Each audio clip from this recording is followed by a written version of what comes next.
Hello नमस्कार दोस्तों, निमी technical classes में आप सभी विद्यार्थियों का हार्दिक स्वागत है। शेर की दहाड़ होगी, युद्ध की ललकार होगी, आ रहा है वक्त फिर से जब आपके जीत की जय जयकार होगी। और दोस्तों एक बात ध्यान रखना कि इम्तिहान लिखने के लिए कलम नहीं हौसले की जरूरत होती है, इसलिए दोस्तों अपने हौसले को बुलंद बनाए रखना। और ध्यान देना दोस्तों कि आपकी तैयारी में चार चांद लगाने के लिए 3 फेज मोटर के सवालों के साथ हम आपके सामने उपस्थित हो चुके हैं। और एक मोस्ट इंपॉर्टेंट बात है दोस्तों कि अगर आपने सिंगल फेज मोटर वाली क्लास को नहीं देखा होगा दोस्तों तो कोई बात नहीं, इस क्लास के डिस्क्रिप्शन में जाइए, वहां पे दोस्तों लिंक आपको एक मिलेगा प्लेलिस्ट का, उसको आप क्लिक करिए। दोस्तों जितने भी क्लास सिंगल फेज मोटर का लिया गया है वो सब के सब दोस्तों आपके फोन में सामने निकल के आ जाएगी, वहां से दोस्तों आप उसको देख सकते हैं। ठीक है, तो ये 3 फेज दोस्तों आज 3 फेज मोटर की पहली क्लास है जिसमें दोस्तों बहुत ही प्यारा प्यारा क्वेश्चन है। और दोस्तों इस क्लास को ना इस प्रकार से सजा कर लाया गया है दोस्तों कि ये किसी भी एग्जाम को दोस्तों क्रैक करने के लिए हेल्प करेगा आपको। ठीक है, तो देखना दोस्तों प्रत्येक प्रश्न आपके सामने आएंगे और आपको हर प्रश्न का जवाब देना होगा। दोस्तों यहां से आप तैयारी करिए, अगर आप तैयार हैं एग्जाम के लिए तो अपने तैयारी को आप यहां से परखिए। दोनों काम दोस्तों आपको करना है, देखिएगा अपना नोटबुक दोस्तों अपने हाथ में रख के आपको चलना है। देखिएगा पहला क्वेश्चन है कि 3 फेज इंडक्शन मोटर में 3 फेज इंडक्शन मोटर के कार्य करने का सिद्धांत माना जाता है। दोस्तों जिस थ्योरी के अकॉर्डिंग 3 फेज इंडक्शन मोटर कार्य करती है वो कौन सी थ्योरी है? ध्यान देना दोस्तों, वो थ्योरी होती है फैराडे भाई साहब के द्वारा दिया गया थ्योरी। ये फैराडे ने कौन सा थ्योरी दिया था दोस्तों? इंडक्शन के बारे में। किसके बारे में? इंडक्शन के बारे में थ्योरी इन्होंने दिया था। इनका कहना यह था कि अगर एक मोटर है, देखना दोस्तों अगर एक मोटर है, इस मोटर को हम जब 3 फेज की सप्लाई देते हैं तो इसके बीच में जो एयर गैप है, एयर गैप में चुंबकीय क्षेत्र उत्पन्न हो जाता है। ध्यान रखना चुंबकीय क्षेत्र, इसके बारे में किसने बताया था? इसके बारे में फैराडे ने बताया था कि ये जो चुंबकीय क्षेत्र है ना, ये दोस्तों रोटर को घुमाने के लिए मजबूर कर देगा, है ना। रोटर नहीं भी घूमना चाहेगा दोस्तों फिर भी ये चुंबकीय क्षेत्र घुमाने पे मजबूर कर देगा। अब ध्यान देना दोस्तों कि सप्लाई दे दिया, चुंबकीय क्षेत्र उत्पन्न हो गया और ये चुंबकीय क्षेत्र दोस्तों किस डायरेक्शन में घूम रही है यहां तक भी क्लियर हो गया। इतनी सी बात कौन बताया? फैराडे ने केवल और केवल इतना ही बताया। इसके बाद दोस्तों लेंज का नियम आता है कि जो लेंज का थ्योरी है अब स्टार्ट होता है। लेंज क्या, इन्होंने क्या कहा फैराडे ने कि सप्लाई दो, चुंबकीय क्षेत्र उत्पन्न हो जाएगा, इसके बीच में आप कोई रोटर कंडक्टर रख दो, उसमें ईएमएफ उत्पन्न हो जाएगा। केवल इतनी सी बात। अब लेंज ने क्या कहा कि भैया रोटर को घुमाना है तो क्या करना होगा आपको कि जिसके कारण ईएमएफ उत्पन्न हुआ है उसी का आपको विरोध करना होगा, तब जाके रोटर घूमेगी। तो यहां से कंक्लूजन क्या निकल के आता है कि लेंज का जो थ्योरी है दोस्तों ये मोटर को घूर्णन कराती है। क्या? मोटर को घुमाती है, रोटर को घुमाती है। और इंडक्शन का सिद्धांत, इंडक्शन थ्योरी किसने दिया था? वो फैराडे भाई साहब ने दिया था। तो इसका करेक्ट आंसर होगा ऑप्शन नंबर बी, इसका सही उत्तर होगा। अगर आपसे दोस्तों एग्जाम में पूछ ले कि द्विघूर्णन क्या होता है तो लिखिएगा दोस्तों द्विघूर्णन का होता है मतलब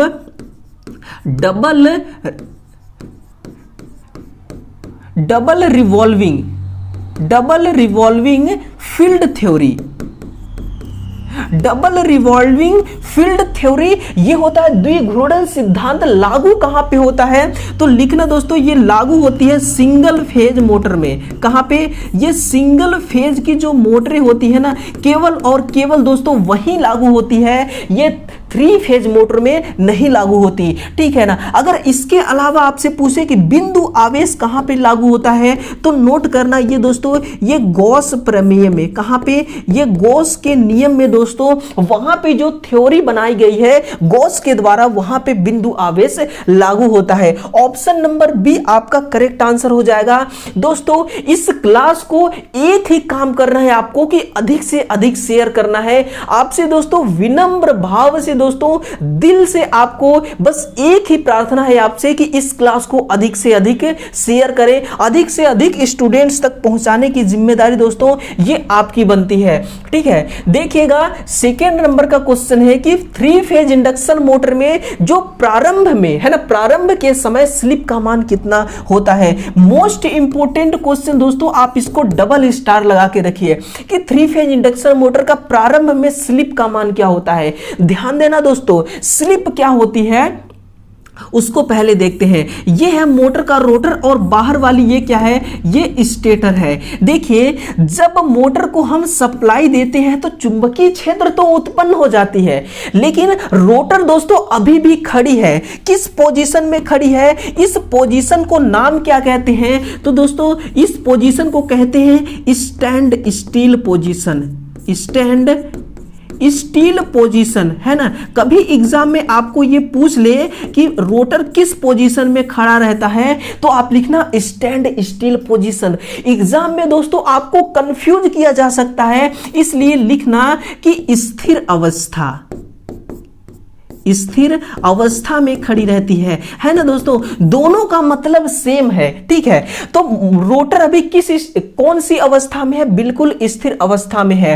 अब देखिए आपने सप्लाई दिया, इसमें चुंबकीय क्षेत्र दोस्तों क्लॉकवाइज डायरेक्शन में ये सिंक्रोनस स्पीड से घूमना स्टार्ट कर दिया, लेकिन रोटर अभी भी खड़ा है। यानी कि दोस्तों अगर मोटर में दो पोल है, मोटर में अगर दो पोल है, तो जो चुंबकीय क्षेत्र है उसकी एनएस स्पीड कितनी होगी, 3000 आरपीएम। यानी कि दोस्तों आप खुद सोच के देखिए कि 3000 आरपीएम के स्पीड से चुंबकीय क्षेत्र घूम रहा है, लेकिन रोटर स्थिर अवस्था में है। दोस्तों इसका सटीक एग्जांपल आपके सामने रखता हूं कि आप मान के चलिए कि दोस्तों दो लड़के हैं, ठीक है। क्या है, दो लड़के हैं दोस्तों, ये पहला और ये है दूसरा। देखना पहला वाला दोस्तों इस दिशा में 3000 किलोमीटर घूम चुका है, दौड़ चुका है, कितना, 3000 किलोमीटर आगे जा चुका है, और ये दोस्तों अभी 0 किलोमीटर पे ही है। इसके बीच में कितना अंतर है, बहुत अधिक अंतर है। तो इसी अंतर को कहते हैं स्लिप। यानी कि टेक्निकल लैंग्वेज में दोस्तों सिंक्रोनस स्पीड और रोटर स्पीड के बीच में जो गैप है, यानी कि 3000 आरपीएम और 3000 किलोमीटर और 0 किलोमीटर के बीच में कितना गैप है, बहुत अधिक, वही गैप कहलाता है स्लिप। तो देखना दोस्तों रोटर अभी 0 किलोमीटर पे रुकी है, इस अवस्था को कहते हैं स्टैंड स्टिल पोजीशन। और इस वक्त दोस्तों जो स्लिप होती है वो इकाई होती है। यानी कि मैक्सिमम स्लिप कब होती है, जब रोटर स्थिर अवस्था में रुकी हुई होती है। इतनी सी पॉइंट आपको दोस्तों ध्यान रखना है, इकाई।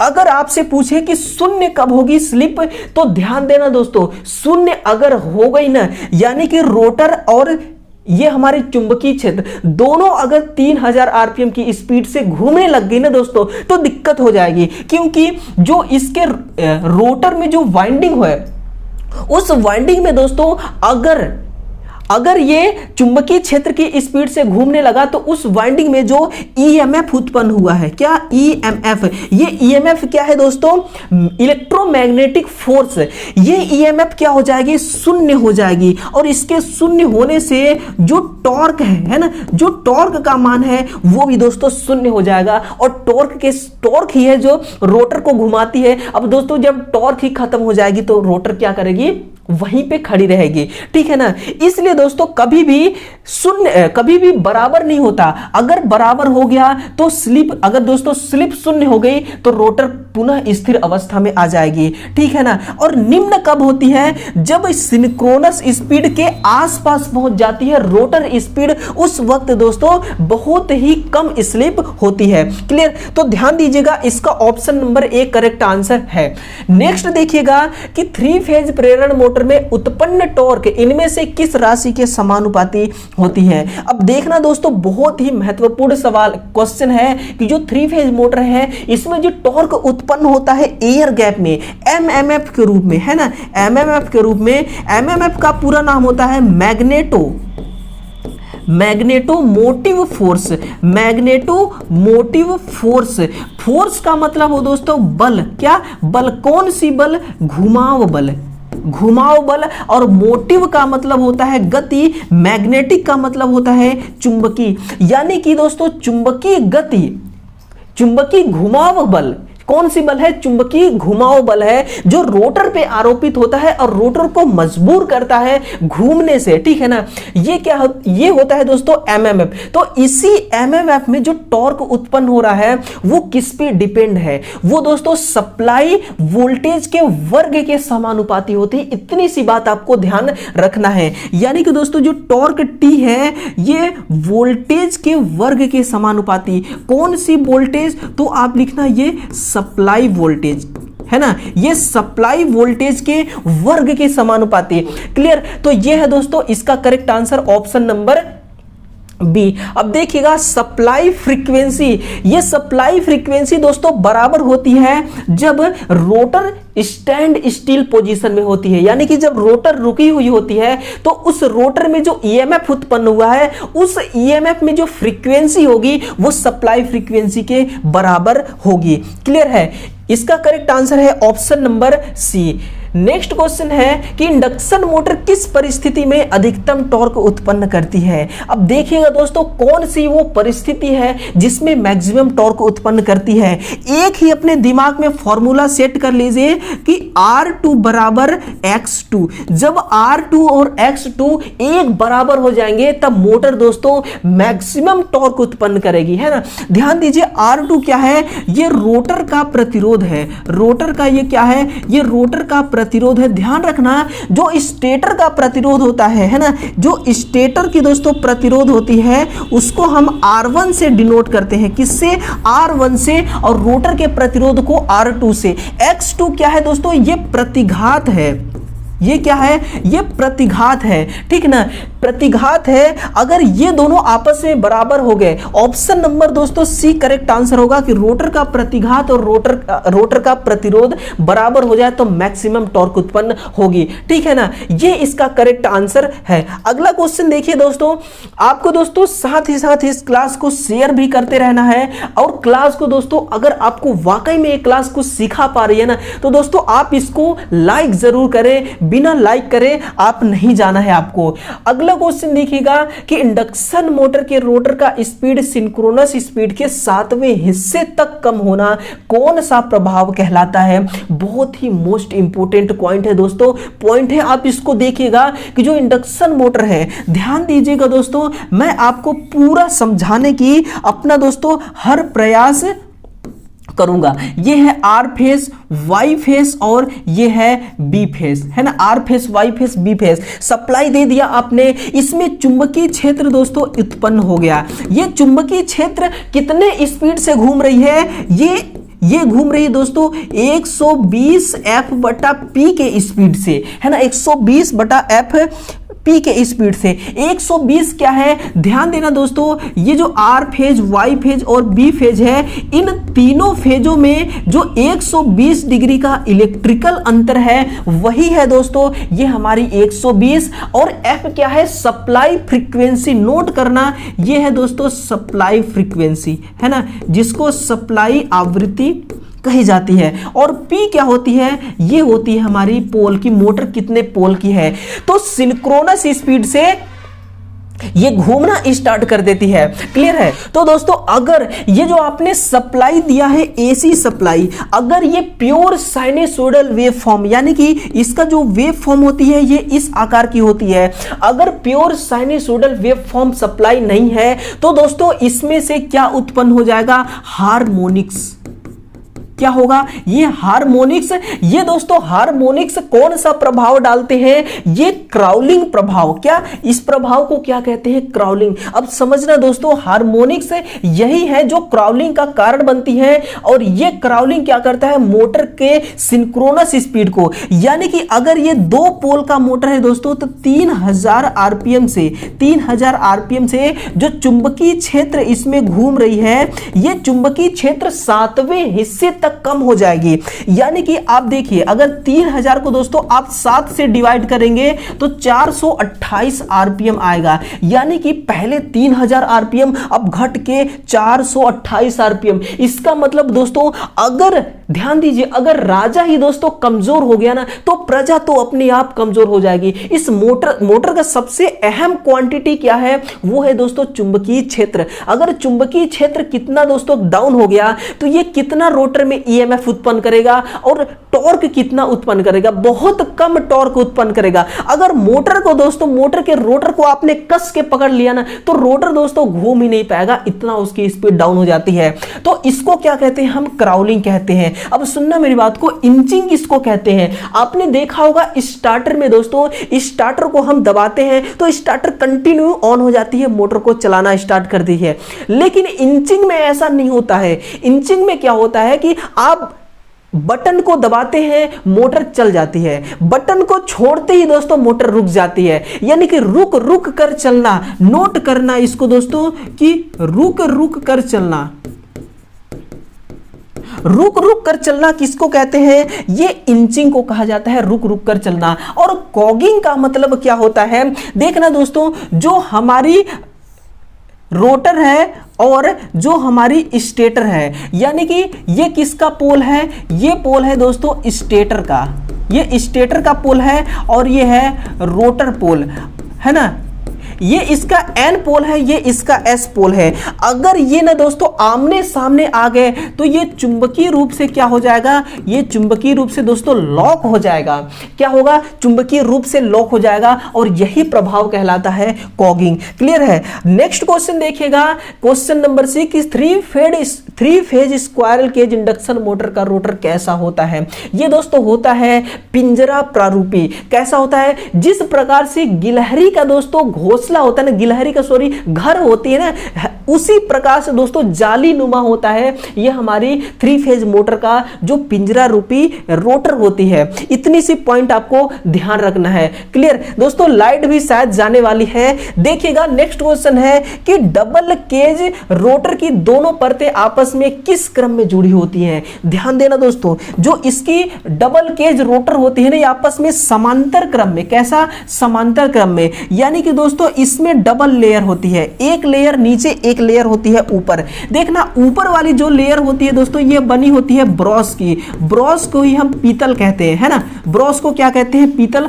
और नीचे वाली जो होती है ये कॉपर की होती है। आप इसको कॉपर बोलिए या तांबा बोलिए दोस्तों, बात तो सेम ही है। तो देखना, जो अंदर वाली हमारी कॉपर की जो केज बनी हुई है, कॉपर की जो केज है दोस्तों, इस केज का प्रतिरोध कम होता है, इसका प्रतिरोध दोस्तों कम होता है, और इसमें जो रिएक्टेंस का मान है, ये रिएक्टेंस का मान दोस्तों अधिक होती है। प्रतिरोध कम, रिएक्टेंस अधिक है, ठीक है ना। और जो ब्रॉस होती है दोस्तों, इसमें प्रतिरोध का मान अधिक होता है, प्रतिरोध अधिक होती है, और जो रिएक्टेंस का मान है ये दोस्तों कम होती है। तो इस प्रकार से हम एक सिस्टम बनाते हैं दोस्तों, जिससे मोटर का जो स्टार्टिंग टॉर्क है ना, इसको बढ़ाने के लिए इस प्रकार से हम व्यवस्था करते हैं। और ये दोनों दोस्तों रिंग आपस में समांतर क्रम में जुड़े होते हैं। इतना सा पॉइंट आपको ध्यान में रखना है। नेक्स्ट क्वेश्चन है कि 3 फेज इंडक्शन मोटर में क्राउलिंग आने का क्या कारण हो सकता है। अब सुनना दोस्तों, क्राउलिंग क्या होता है। ये जो क्राउलिंग होती है ना, देखिएगा ये एक प्योर साइनसोइडल वेव फॉर्म है। इसमें दोस्तों किसी भी प्रकार का कोई रिपल्स नहीं है, कोई विपर्यता नहीं है, ठीक है ना। ये एक प्योर साइन वेव है। अगर इसमें प्योर साइन वेव ना हो एसी सप्लाई में, इस प्रकार का साइन वेव हो दोस्तों, इस प्रकार का, इस प्रकार से साइन वेव हो तो इसको कहते हैं पल्सेटिंग एसी। इसको प्योर एसी बनाने की जरूरत है। ये क्राउलिंग क्या करता है, अभी अभी हमने दोस्तों पिछले क्वेश्चन में देखा था कि क्राउलिंग से हमें क्या नुकसान होता है। तो इस पल्सेटिंग एसी को हमें प्योर एसी में कन्वर्ट करने के लिए क्या करना होता है कि जो स्क्वायरल केज मोटर होती है दोस्तों, सबसे पहले नोटबुक में अपने लिखना कि ये जो क्राउलिंग होती है केवल और केवल दोस्तों ये स्क्वायरल केज, ये केवल और केवल स्क्वायरल केज मोटर में ही होता है। ये स्लिप रिंग मोटर में नहीं होती है। इतना बात आप ध्यान में रखना, ठीक है ना। अब देखिएगा जो क्राउलिंग है हमारी, ये किस प्रकार से प्रभाव डालती है दोस्तों, ये सिंक्रोनस स्पीड को ये डाउन कर देती है। इसको सही करने का तरीका क्या है, तो रोटर में दोस्तों, रोटर में देखना सबसे पहली बात कि रोटर को हम डिस्ट्रीब्यूटेड वाइंडिंग कर देते हैं। रोटर में कौन सी वाइंडिंग करते हैं, डिस्ट्रीब्यूटेड वाइंडिंग, डिस्ट्रीब्यूटेड वाइंडिंग है ना, डिस्ट्रीब्यूटेड वाइंडिंग। और दूसरा पॉइंट क्या है दोस्तों, ये पहली पॉइंट है। और दूसरा पॉइंट जो इसका और महत्वपूर्ण पॉइंट है वो है दोस्तों कि जो रोटर की स्लॉट है, पहले जो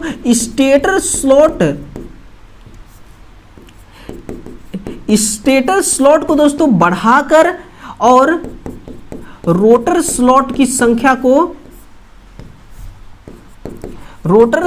संख्या को घटाकर, यानी कि आप जब रोटर के स्लॉट की संख्या को घटा देंगे और स्टेटर के स्लॉट की संख्या को बढ़ा देंगे तो भी दोस्तों ये क्राउलिंग समाप्त हो जाएगी, है ना। तो इस प्रकार से दोस्तों ये है क्राउलिंग को समाप्त करने का तरीका, ठीक है ना। ऐसा करने से दोस्तों ये जो हमारी पल्सेटिंग एसी है ये काफी हद तक सुधर जाती है। ऑप्शन नंबर डी इसका करेक्ट आंसर होगा, ठीक है दोस्तों। इस क्लास को शेयर करते रहिए और दोस्तों साथ ही साथ आपको लाइक भी करते रहना है, ठीक है ना। और दोस्तों इस चीज को आप ध्यान थोड़ा रखिए। दोस्तों आपके लिए बराबर मेहनत की जा रही है, ठीक है ना। आपको किसी भी प्रकार की कोई चिंता नहीं करना है। आपके लिए दोस्तों आपकी तैयारी को हर एंगल से देख करके दोस्तों यहां सवाल लाए जाते हैं, ठीक है ना, ताकि हम ऐसे फालतू सवाल लाकर आपका टाइम डिस्टर्ब नहीं करेंगे, टाइम दोस्तों खराब नहीं करेंगे। हमें पता है कि कौन से सवाल दोस्तों अधिक से अधिक पूछे जाते हैं। उन सवालों को दोस्तों हम आपके सामने रखने की कोशिश करते हैं और उसको विस्तार पूर्वक से दोस्तों आपको प्रस्तुत करते हैं, ठीक है ना। अब देखिएगा 9th नंबर का क्वेश्चन है कि केज प्रकार के रोटर की तुलना में वाउंड रोटर का क्या लाभ है। यानी कि जो 3 फेज की मोटर होती है, नोट करते चलिए दोस्तों, जो 3 फेज की हमारी मोटर है ना, इस मोटर में दोस्तों दो प्रकार की रोटर होती है। एक तो होता है स्क्वायरल केज रोटर और इसके साथ में दूसरी होती है वाउंड रोटर, है ना। इस वाउंड रोटर का क्या लाभ है दोस्तों, इस वाउंड रोटर का जो प्रतिरोध का मान होता है, नोट कीजिएगा, इसमें जो रेजिस्टेंस का मान होता है दोस्तों वो बहुत अधिक होता है, जिसकी वजह से स्टार्टिंग टॉर्क दोस्तों बहुत अधिक बिल्डअप होती है। और प्रतिरोध का मान अधिक है दोस्तों, तो इसमें जो करंट का मान है ये अपने आप डाउन हो जाती है। और ध्यान देना, जब करंट दोस्तों, जब प्रतिरोध का मान अधिक होता है ना, तो करंट और वोल्टेज दोस्तों इन फेज में हो जाते हैं, यानी कि उनके बीच में विद्युतीय अंतर 0 डिग्री का हो जाता है। इसलिए उसका पावर फैक्टर भी दोस्तों बहुत ही बेस्ट होता है। तो ये तीनों दोस्तों इसके करेक्ट आंसर है। ऑप्शन नंबर डी सही होगा कि वाउंड रोटर का ये तीनों के तीनों लाभ है, ठीक है ना, जो कि केज रोटर में दोस्तों ये लाभ नहीं मिलते हैं। अब देखना, उच्च स्टार्टिंग टॉर्क को अगर हमें स्क्वायरल केज रोटर में बढ़ाना है तो हम क्या करते हैं, वहां पे डबल केज रोटर का प्रयोग करते हैं। किसका, डबल केज रोटर का प्रयोग करते हैं। यहां पे दोस्तों कुछ करने की जरूरत ही नहीं है, क्योंकि इस वाउंड रोटर में दोस्तों ना प्रतिरोध ऑटोमेटिक ही पहले से ही अधिक है, इस वजह से। क्लियर है। नेक्स्ट क्वेश्चन देखिएगा कि 3 फेज स्क्वायरल केज मोटर तथा स्लिप रिंग मोटर में कौन सी समानता होती है। दोस्तों दोबारा आपके सामने ये क्वेश्चन आया है कि कौन कौन सी दोस्तों समानता होती है। वो होती है दोस्तों स्टेटर और रोटर। ध्यान से सुनना, जो हमारी स्क्वायरल केज मोटर और स्लिप रिंग मोटर होती है दोनों का स्टेटर एक जैसा ही होता है दोस्तों। 3 फेज की वाइंडिंग स्टेटर में किया जाता है, आर्मेचर में वाइंडिंग लपेटी जाती है, ठीक है ना। ये इसका स्टेटर का पार्ट हो गया। और जो इसकी कार्य करने की प्रणाली है दोस्तों बिल्कुल दोनों की सेम है ना। दोनों लेंज नियम को लेंज नियम के द्वारा ये दोस्तों घूर्णन करते हैं और फैराडे की थ्योरी के द्वारा ये काम करते हैं, ठीक है ना, चालू होते हैं। तो ये इसकी कार्य प्रणाली दोस्तों और इसकी स्टेटर ये दोनों समान है। अगर आपसे पूछे असमान क्या है तो रोटर दोस्तों ये असमान है। यानी कि जो स्क्वायरल केज मोटर होती है इसमें जो स्क्वायरल केज रोटर होती है दोस्तों इसमें वाइंडिंग नहीं किया जाता, इसमें शॉर्ट सर्किटेड चालक होते हैं जिसको आपस में एंड रिंग के द्वारा शॉर्ट कर देते हैं। जबकि स्लिप रिंग मोटर का जो रोटर है उसमें दोस्तों 3 फेज की वाइंडिंग किया जाता है। ये डिफरेंस होती है दोनों में, ठीक है। तो ऑप्शन नंबर दोस्तों इसका ऑप्शन नंबर ई करेक्ट आंसर हो जाएगा कि बी और सी दोनों सही हैं। तो दोस्तों ये क्लास आपको कितना सिखा पाई दोस्तों, इसको कमेंट करके आपको जरूर बताना है। और दोस्तों अगर क्लास ना वाकई में अच्छा लगा होगा तो आप इसको लाइक करना बिल्कुल भी ना भूलें। और जाते जाते दोस्तों एक प्यारा सा आपको काम करना है कि इस क्लास को शेयर कर ही देना है दोस्तों। अब आप इस क्लास को शेयर कर दो दोस्तों और उन विद्यार्थियों तक पहुंचा दो। वो विद्यार्थी जो है ना आपको दोस्तों दिल से धन्यवाद देंगे, है ना, वो आपको दोस्तों बहुत बहुत थैंक्स कहेंगे। और मैं भी दोस्तों आपको बहुत बहुत थैंक्स कहना चाहूंगा कि आपने इस क्लास को शेयर किया और दोस्तों इस पूरे क्लास को आपने देखा और देखा कि कैसे कैसे प्रश्न 3 फेज इंडक्शन मोटर के पूछे जाते हैं। तो दोस्तों आप किसी भी एग्जाम की तैयारी कर रहे हैं, चाहे वो यूपीआरबी हो, डीआरडीओ हो, डीएमआरसी हो, ऑर्डिनेंस फैक्ट्री हो, इसरो हो, कोई सा भी हो दोस्तों, चाहे यूपी की वैकेंसी हो, एमपी की वैकेंसी हो, हर वैकेंसी में दोस्तों ये सवाल पूछे जाते हैं। क्योंकि दोस्तों जो सिलेबस होता है ना वो दोस्तों काफी हद तक मिलता जुलता ही होता है। 10-5% ऐसे होते हैं जो अलग अलग वैकेंसी के थोड़ा बहुत डिफरेंस होता है। क्लियर। तो दोस्तों ये क्लास कैसी लगी? अगर क्लास अच्छी लगी हो दोस्तों लाइक जरूर करें। कल सुबह फिर से मिलते हैं एक नए क्वेश्चन के साथ दोस्तों। तब तक के लिए आप सभी विद्यार्थियों का दिल से स्वागत है।